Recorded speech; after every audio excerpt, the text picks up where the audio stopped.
What are the solutions? How can we help people with mental illness so that they don't hurt themselves or others? The good news is it's all fixable. We don't need a huge amount of intensive research to know how to have an impact on the out-of-control failures of mental health. There are a myriad of options, ranging from least to most restrictive. Among the least restrictive is crisis intervention training, also known as CIT. The point of CIT training is to help police officers and respondents deal with mental health crises in the most compassionate manner possible. It often means de-escalating the situation where someone is really agitated. It means trying to get them to divert them from jail and divert them from the hospital even, to use other community resources. The first crisis intervention training we did, almost every cop in the place was made to go. They didn't want to be there. I'm a cop.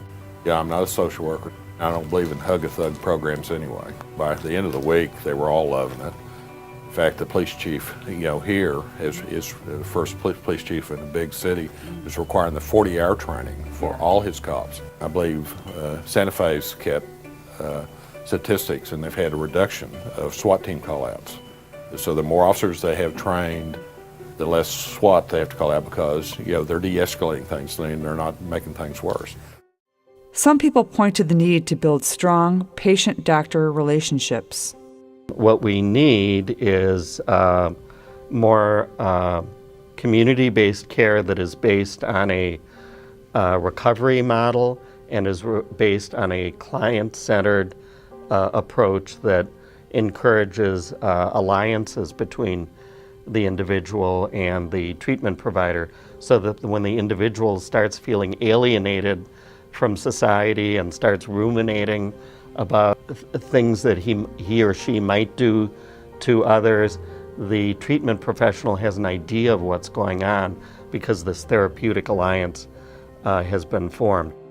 It doesn't take neurologists on every street corner. It often takes something as basic as having a case manager who does routine home visits and helps you pay your bills and helps you apply for benefits and helps you navigate the challenges of community living.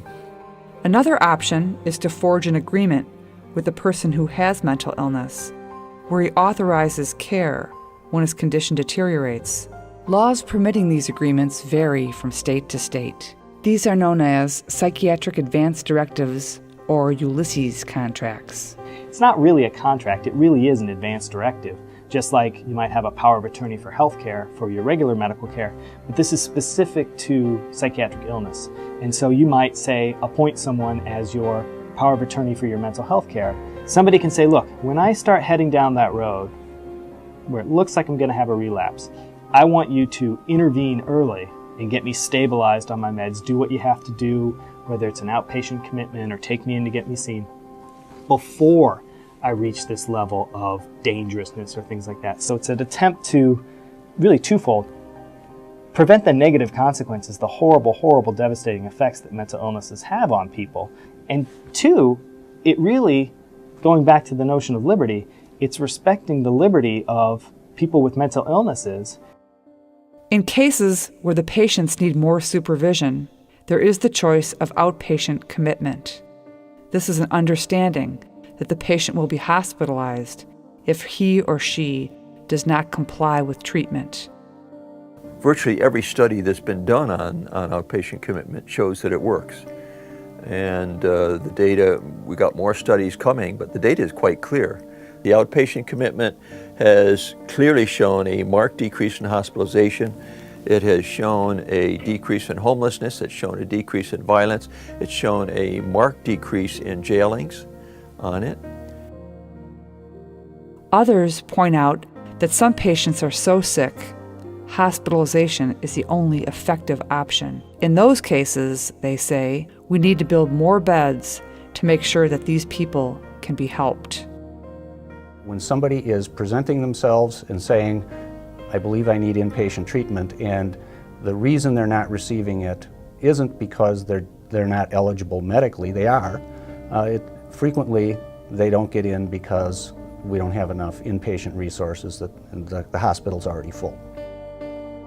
Events in recent years, like those at Virginia Tech and Tucson, lend an urgency to a need to get help for the sickest and most dangerous. There's no one silver bullet for every patient. Outpatient civil commitment might work for some patients. Psychiatric advance directives might work for others.